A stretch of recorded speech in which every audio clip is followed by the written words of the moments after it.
En medio de tensiones por el conflicto con Irán y a 3 meses de las elecciones intermedias en Estados Unidos, el presidente Donald Trump acusa a China de intervenir en elecciones de 2020 y habla de que votan los migrantes. ¿Qué significa esto? ¿Cómo tomarlo? ¿Qué consecuencias puede tener en el vecino país? Ricardo Ortiz, internacionalista, columnista de Excelsior, gracias por acompañarnos esta mañana para dimensionar de qué estamos hablando cuando escuchamos estas declaraciones del presidente estadounidense. Buenos días, Ivonne. Un gusto, como siempre, estar con ustedes. Mil gracias. Mil Al gracias. contrario, gracias a ti, Ricardo Ortiz, por acompañarnos. ¿Es un discurso de vacunación frente a lo que pueda suceder en noviembre como saldo desfavorable para el Partido Republicano? Bueno, sabemos que el presidente Donald Trump es un hombre que tiene muchísimo ego, un hombre que no sabe perder como tal, y está utilizando pues este discurso, como tú lo comentas, 3, 4 meses de la elección intermedia, en donde vemos un panorama complicado. Primero, por la popularidad tan baja que tiene el presidente Donald Trump, aproximadamente el 37%. Continúa esta retórica en donde no le tiene confianza al sistema electoral estadounidense debido a su derrota en las elecciones presidenciales del año 2019. Por ahí vemos en este discurso de 25, 26 minutos, hablando diferentes cuestiones, pero lo más importante, como tú lo comentas, es China. Y me preocupan muchísimo al menos 5 conceptos de palabras, si me lo permites, como decir, deep Claro. state, conspiración, la manipulación, corrupción y fraude, cuando realmente no existe ninguna prueba como tal en todos estos años en donde realmente China haya sido un factor importante o realmente contundente para que el presidente actual haya, bueno, perdido en esas elecciones. Se sabe que fueron aproximadamente 7 millones de votos la diferencia entre Joe Biden y Donald Trump. Entonces creo que es un discurso bastante alarmista. Debo decir, Ivonne, no sé si tú lo viste, pero me costó mucho trabajo el discurso por tanta cantaleta que habla el mandatario estadounidense, cosas que no tienen como tal fundamentos, y se pareciera muchísimo, ¿no? Por aquí en México, algunos actores políticos Vaya que que hablan de sí. fraude cuando no se sabe. Entonces, sí es bastante preocupante para el votante estadounidense también, para las elecciones, porque realmente el mandatario norteamericano está creando una incertidumbre muy fuerte en los estados de la Unión Americana.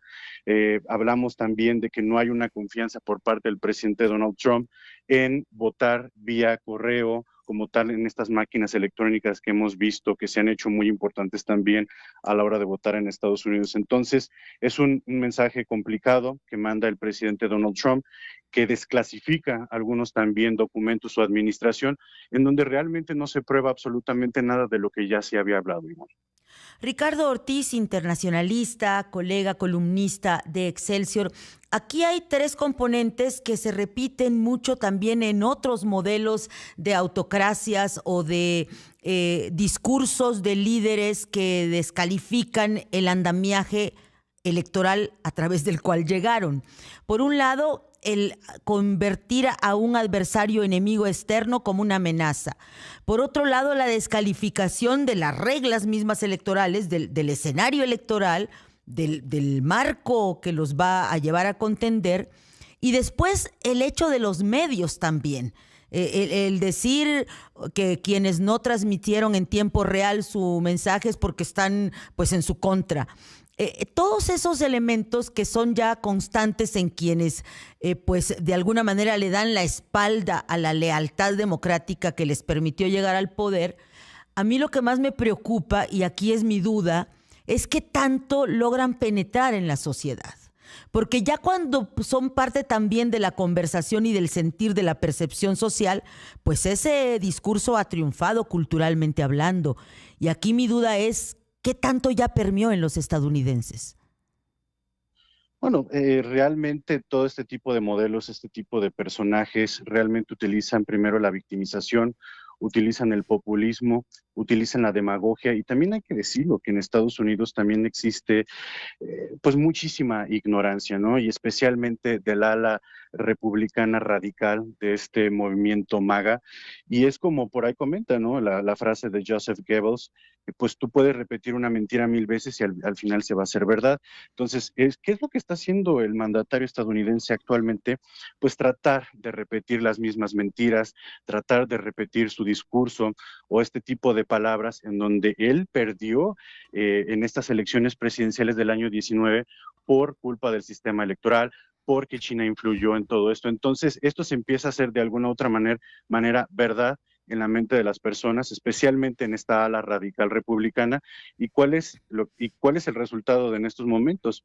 Que muchísimas personas en Estados Unidos no tienen como tal una certidumbre si votar va a ser algo benéfico o cómo van a votar, ¿no? Y especialmente tenemos también, Ivonne, pues esta ley en donde en su discurso el mandatario estadounidense quiere que se apruebe esta ley Save America por el miedo que existe, y veremos si existen también, si dan los tiempos en el Senado, que parece que no, y tampoco los votos, pero sí me parece que todo este tipo de discursos, todo este tipo de demagogias funcionan en Estados Unidos como han funcionado en México, Ivonne, no funcionaron en Colombia, pero vemos estos modelos repetitivos en Latinoamérica y en algunas grandes sociedades como en Estados Unidos, definitivamente. Son mensajes, discursos que simplifican la realidad, establecen una amenaza, hablan de un adversario y de alguien que nos va a salvar. Y en este caso, pues, el presidente estadounidense estaría diciendo: yo los voy a salvar de esta situación. El tema, como tú bien señalas, Ricardo Ortiz, es que también podría desincentivar la votación, pues llamar al abstencionismo. ¿Esto es posible? Me parece que sí es posible, de todos modos, por lo que hemos podido presenciar en elecciones anteriores, intermedias, como también presidenciales. De cualquier manera, el estadounidense promedio va a votar, ya sea de manera presencial, de manera por correo, o también de manera electrónica. Yo creo que pudiera un poco influenciar ese sentido la pregunta que tú haces, pero existe una cultura en Estados Unidos también de votar, y creo que el estadounidense es responsable al cumplir con ese derecho y con esa función como ciudadanía. Yo lo veo así. Finalmente, Ricardo Ortiz, internacionalista, ¿qué tanto podría darse voto oculto? Porque con estos discursos tan simplistas, a veces tan vulgares de la realidad, hay como pena para decir: yo voto por ellos, yo estoy con ellos, pero al final pues se manifiesta, que fue el caso de la última elección que gana el presidente Donald Trump.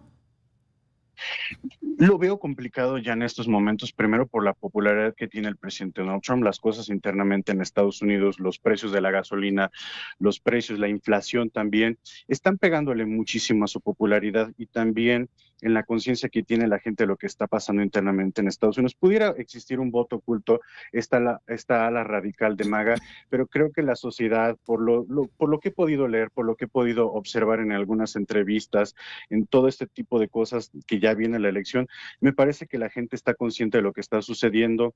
Yo veo complicado el voto oculto, y me parece que como tal los republicanos estarían perdiendo la mayoría en el Senado como también en la Cámara de Representantes. Yo veo un panorama así, y otra cosa muy importante para decirlo, pues es la guerra de Irán, y vemos que vuelve de nueva cuenta, y esto va a repercutir muchísimo para mí, para las elecciones intermedias, especialmente para lo que es el presidente Donald Trump. Muchísimas gracias a Ricardo Ortiz, columnista de Excelsior. Usted lo puede leer en nuestras páginas, por acompañarnos esta mañana.